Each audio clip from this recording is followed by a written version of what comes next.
Thing is, I mean, I know talked about this before, but I can't get over the parallels of the early 80s Yeah. when there was this feeling, which you've alluded to there, that in a sense, what it comes down to is whether it's more important under the current electoral system to be in power or whether to have certain key principles and not be in power. That's what it comes down to. And of course, you had this argument in the early 80s, and I remember it so Yeah. clearly, that power was outside Westminster and it was outside the Commons. And others said, probably rightly, that actually under the present electoral system, like it or not, power is in Westminster. Yeah, no, it still is.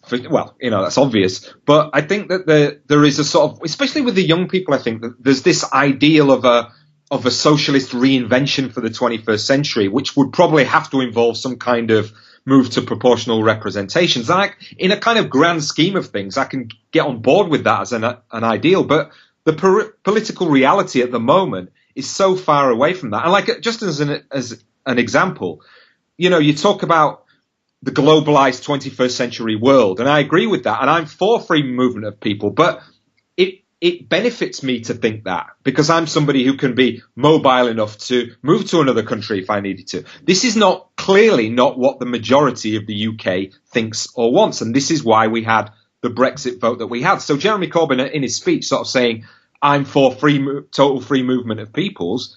Yeah, ideally for me, fine, but that's not where the country is. Well, indeed, in my taxi ride from the airport yesterday, I had somebody who voted to leave, but he quite frankly said that immigration is the biggest issue we have facing the country right now, and if we don't do something, there'll be riots in the street about it. And I said to him, well, part of the whole reason behind Brexit is also that the people want to remain in the single market, but you can't remain in the single market unless you guarantee free movement of people. So you've got a bit of a conundrum here. What did he say to that? He said, if I had to vote again, you ready for this? If I had a chance to vote again, knowing what I know now, I would vote Remain.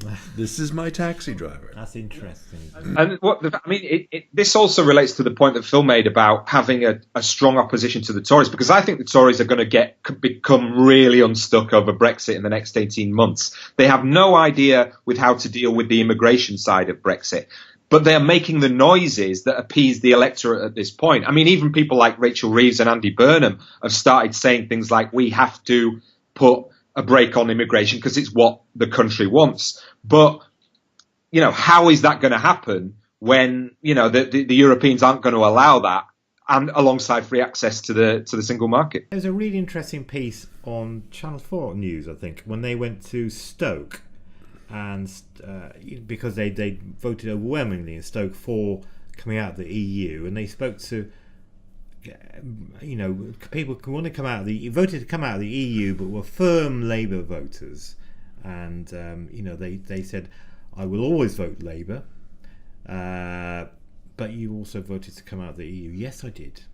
I mean, that's the issue that Labour has to deal with. That's a key issue.